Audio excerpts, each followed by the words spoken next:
You were never meant to blend in, and deep down, you have always known that. Long before anyone said it out loud, you felt it in the way you questioned things others accepted, in the way your dreams stretched beyond what felt reasonable, in the way conformity felt uncomfortable. Blending in promises safety, approval, and silence, but it also demands something in return, your identity. Every time you try to shrink yourself to match the room, you trade authenticity for acceptance. And that trade is always too expensive. The world has a system designed to reward sameness. Follow this path. Think this way. Measure success by these rules. When you don't fit neatly into that system, you may be told you're difficult, unrealistic, or out of place. But history has never been changed by those who fit perfectly. The people who left a mark were the ones who stood out before they stood tall. They were misunderstood before they were celebrated. What made them different was not a flaw. It was the source of their vision. Blending in is easy because it asks nothing of your courage. Standing apart demands that you face doubt, criticism, and uncertainty. It requires you to trust your inner voice, even when it's quieter than the noise around you. That voice knows who you are becoming. When you ignore it, you feel restless. When you listen to it, you feel alive. That restlessness you felt isn't confusion, it's a signal that you were built for more than imitation. You don't need to look around to validate your direction. Most people are waiting for permission to be themselves, and permission rarely comes. If you wait to be understood before you act, you'll stay stuck in the same place as everyone else. The path that's meant for you won't always be crowded. Sometimes it will feel lonely. Sometimes it will feel risky. But that path is where growth happens, where character is forged, where purpose becomes clear. Trying to blend in teaches you to hide your strengths and exaggerate your weaknesses. It teaches you to dim your ideas before they're even spoken. Over time, that habit can make you forget what you're capable of. Owning your difference reverses that process. It brings clarity. It builds resilience. It forces you to develop confidence that isn't dependent on applause or approval. You are not here to repeat what already exists. You are here to contribute something only you can offer.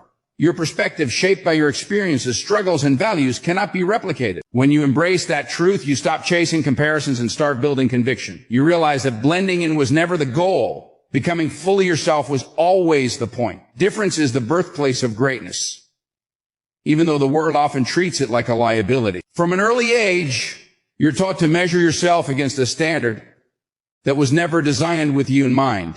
Act like this. Think like that. Aim for what's considered realistic. When you don't align with those expectations, doubt starts creeping in from others and eventually from yourself. But greatness has never emerged from alignment alone.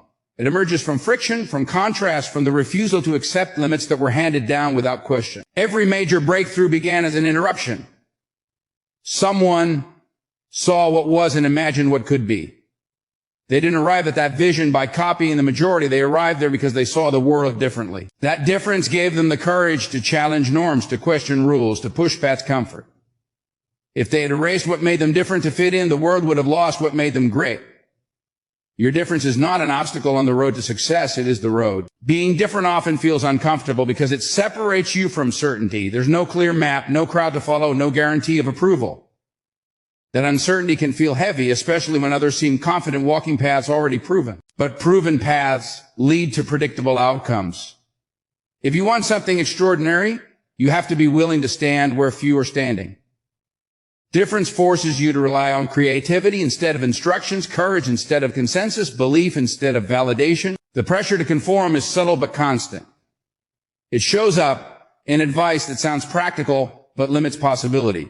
It shows up in comparisons that make you question your pace, your style, your voice. Over time, that pressure can convince you that your uniqueness is something to manage rather than something to maximize. But the very traits that make you feel out of place are often the same traits that allow you to see opportunities others miss. Greatness requires originality, and originality requires difference. You can't create impact by echoing what's already been said. You can't lead by repeating what everyone already believes. Difference sharpens perspective. It builds resilience because you learn to stand without approval. It strengthens character because you're forced to define success on your own terms rather than borrowing someone else's definition.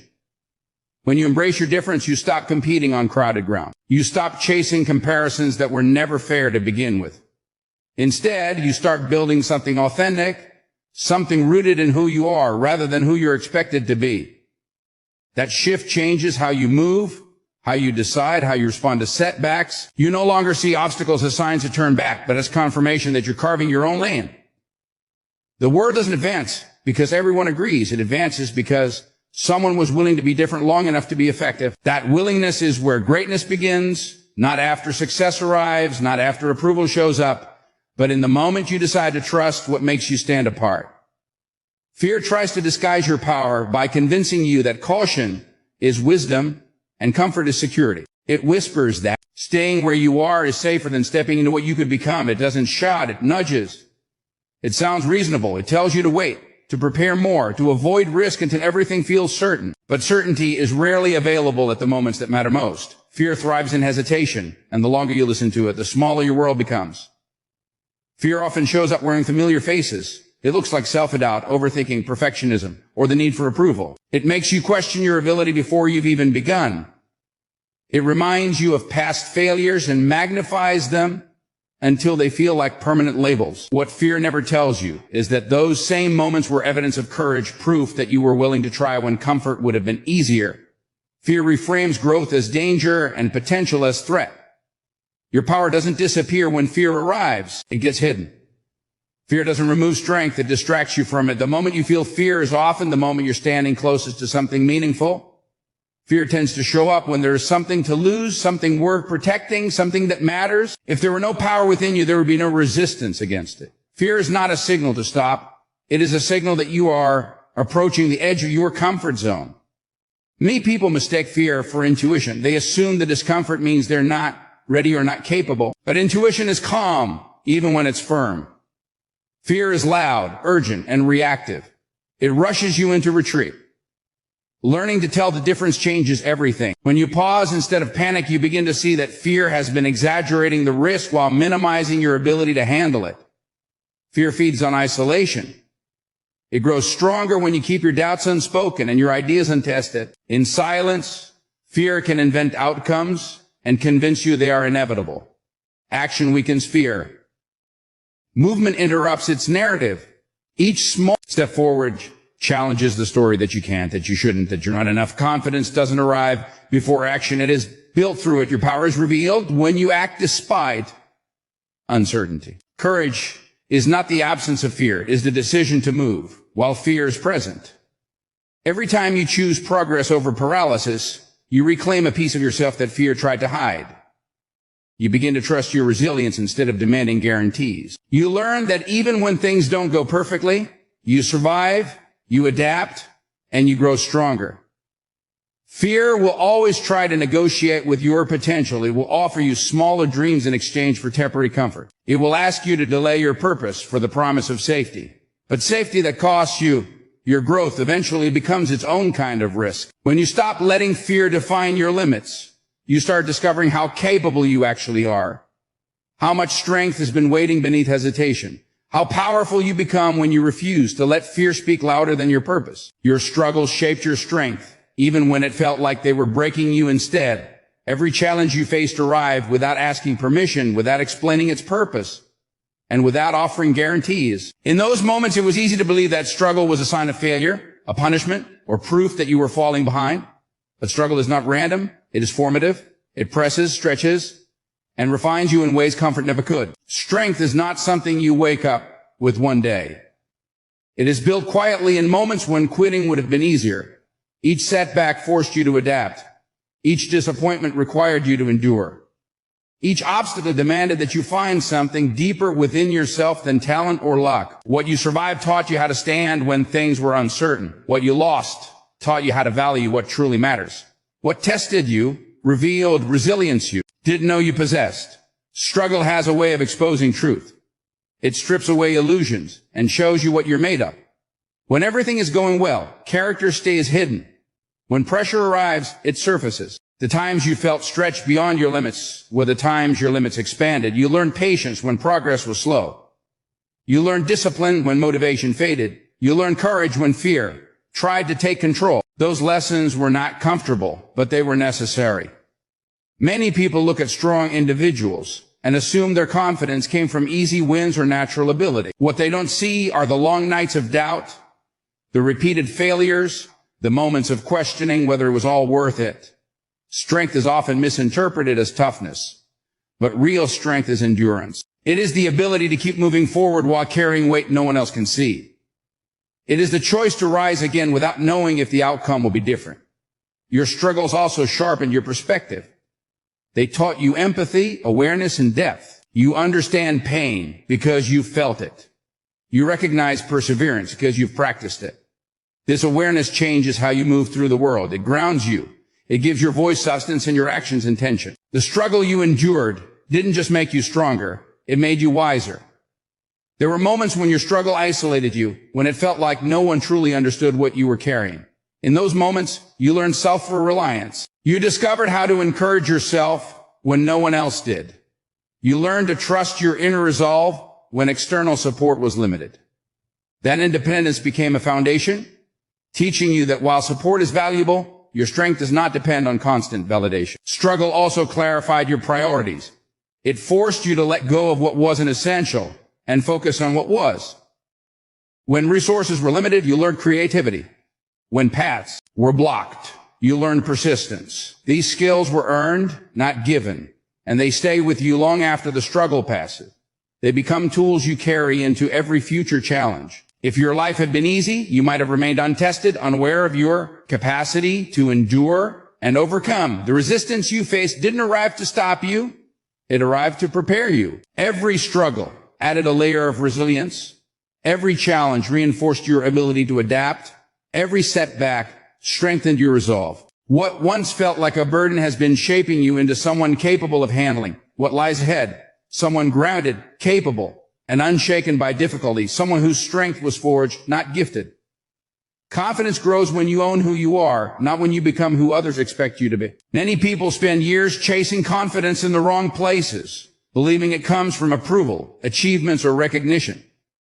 They wait for compliments to feel worthy, for success to feel secure, for acceptance to feel confident. But confidence built that way is fragile because it depends on things you cannot fully control.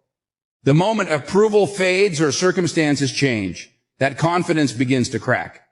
Owning who you are is an internal decision. It begins when you stop apologizing for your personality, your pace, your voice, and your values. It means accepting that you don't need to be explained to everyone to be valid. When you constantly adjust yourself to fit into spaces that were never designed for you, you send yourself a quiet message that who you are is not enough. Over time, that message becomes a belief. Confidence weakens, not because you lack ability, but because you've learned to doubt your right to exist as you are. Real confidence is built through alignment. When your actions match your values, when your choices reflect your truth, you move through life with less resistance. You no longer feel divided between who you are and who you're pretending to be. That internal consistency creates stability. You trust yourself more because you know you're not performing for acceptance. Even when others disagree or disapprove, you remain grounded because your identity is no longer negotiable. Owning who you are also requires honesty. You have to acknowledge both your strengths and your flaws without exaggerating either. Confidence isn't pretending you have no weaknesses. It's understanding that weaknesses don't disqualify you. When you stop hiding your imperfections, you remove their power. What you accept about yourself can no longer be used against you. That acceptance creates freedom, and freedom strengthens confidence. Many people believe confidence should come before action, but confidence grows through repeated self and trust. Every time you make a decision that aligns with who you are, you reinforce that trust. Every time you speak honestly instead of conveniently, you strengthen your sense of self. These moments may feel uncomfortable at first, especially if you're used to prioritizing approval, but discomfort is often the price of growth. Comparison is one of the greatest threats to confidence because it pulls your focus away from your own path. When you measure yourself against others, you adopt standards that ignore your unique context, timing, and purpose. Owning who you are shifts your attention inward. Instead of asking how you measure up, you begin asking whether you're being true to yourself. That shift changes the way you define success and progress. Confidence also grows when you stop seeking permission to take up space. You don't need universal agreement to pursue what matters to you. You don't need validation from everyone to move forward. The more you act from self-respect rather than fear of judgment, the more natural confidence becomes. It stops feeling like something you're trying to project and starts feeling like something you simply are. When you own who you are, setbacks no longer feel like personal attacks. You understand that failure is an event, not an identity. Because your confidence is rooted in self-acceptance, it can withstand mistakes and criticism. You recover faster, learn more, and continue forward without losing belief in yourself. Confidence built this way is quiet but powerful. It doesn't need to announce itself. It shows in how you carry yourself, how you make decisions, how you remain steady under pressure. The more you choose authenticity over approval, the more confidence grows naturally, steadily, and without force, shaping how you move through every room, every challenge, every opportunity that comes your way. Being different is your competitive edge, even if it hasn't always felt that way. In a world crowded with imitation, sameness competes for attention while originality commands it. When everyone is running in the same direction, following the same formulas, repeating the same ideas, difference becomes rare and rarity has value. What once made you feel out of place is often what positions you ahead because it allows you to see, think, and act beyond the limits of convention. Most competition exists on crowded ground. People compare themselves to others, measure progress by familiar standards, and chase success using identical strategies. That kind of competition is exhausting because it forces you to constantly keep up. When you are different, you step out of that race. You stop competing on speed alone and start competing on vision. Your edge comes from offering something others cannot replicate, your perspective, your approach, your voice. Difference sharpens problem solving. When you don't think like everyone else, you don't accept surface-level answers. You question assumptions. You explore alternatives. This mindset allows you to find solutions others overlook because they're constrained by tradition or habit. Innovation is born from those willing to challenge the way it's always been done. Your difference pushes you to create instead of copy, to design instead of duplicate. Being different also builds resilience. When you don't rely on fitting in, you develop internal strength. You learn how to stand without constant approval. You become comfortable making decisions that aren't popular but are aligned with your purpose. This resilience becomes a powerful advantage in moments of pressure, uncertainty, or criticism. While others hesitate, waiting for reassurance, you move with conviction because your confidence is rooted in identity, not consensus.